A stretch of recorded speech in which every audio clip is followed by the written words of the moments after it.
Okay, so hello and welcome. Now that we've done some reduction formulae, we've done some questions involving diagrams, we've also seen some of our special angles, I'm going to now delve into our first question, right?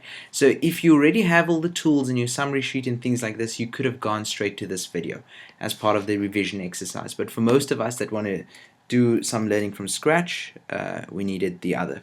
Okay, so nevertheless, let's get this structured. In most cases, I showed you the previous examples when you had questions of this form, or this form, or even this form over here. But questions that look like this, how does this question differ from the other? Well, in this case, the angle is given in general, whilst the actual trigonometric ratio is specific and there is a restriction, right? And we've got a restriction.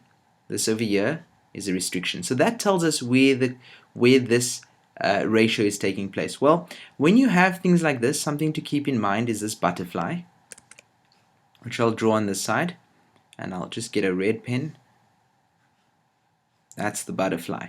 It means I'm going to either be working with this triangle or this one. Okay, let's do it properly. Okay, and let's change the color to blue.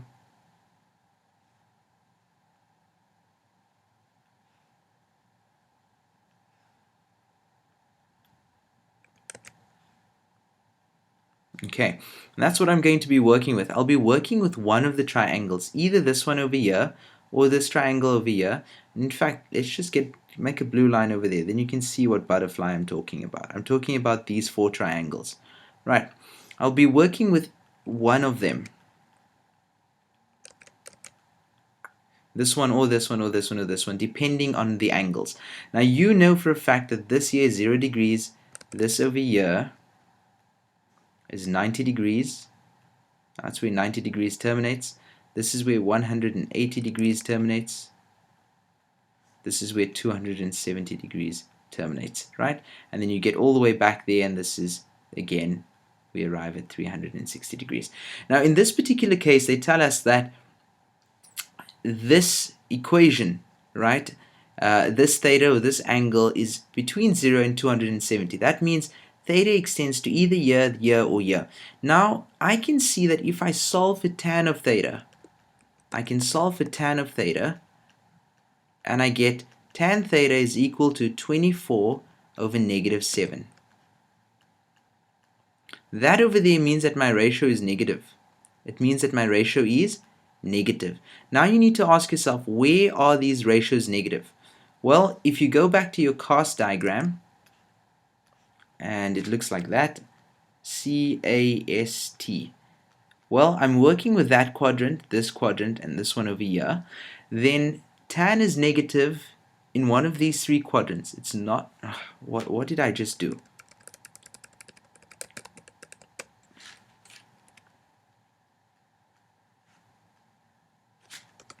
I meant ASTC. Right, so I'm working with this one, or this one over here, and tan is negative only in the second quadrant. Now, according to this butterfly, it means that I need to do the following. I need to then structure this, and then I need to create a triangle, and my triangle is going to look like that over there.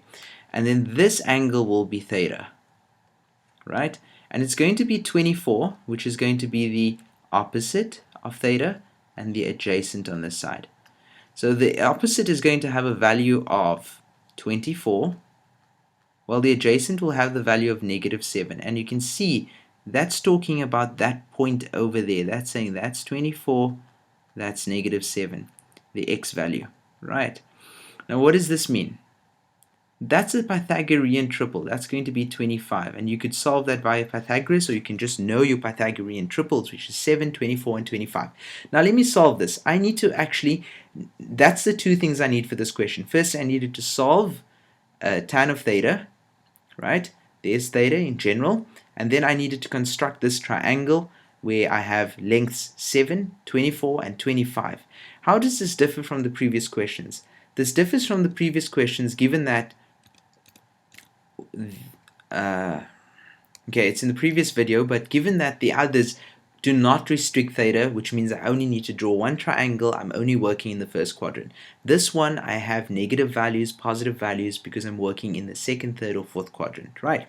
Okay, so now how can we simplify this thing over here? 25 cos theta plus 1. 25 cos theta plus 25 cos of theta plus 1 divided by sine of 30. Well, now you're going to say, Mud, you just taught us sine 30. That was special angle, so we know that value. And cos theta is something we can read off from the diagram we've constructed. So you will get about 1 mark for showing a diagram, and now the rest of the marks in a question such as this is probably worth 2 or 3 marks, 3 marks in total. 1 for simplifying and 1 for the answer in total. Okay, it's going to be 25 multiplied by cos of theta, which is going to be the adjacent, minus 7, divided by the hypotenuse, which is going to be 25 plus 1 divided by sine of 30. Now we've done special angles. We've done sine 30 is equal to a half. There we go. Sine 30 is equal to a half. And here's 30 degrees. It's opposite over the hypotenuse. So sine 30 is equal to a half. Right.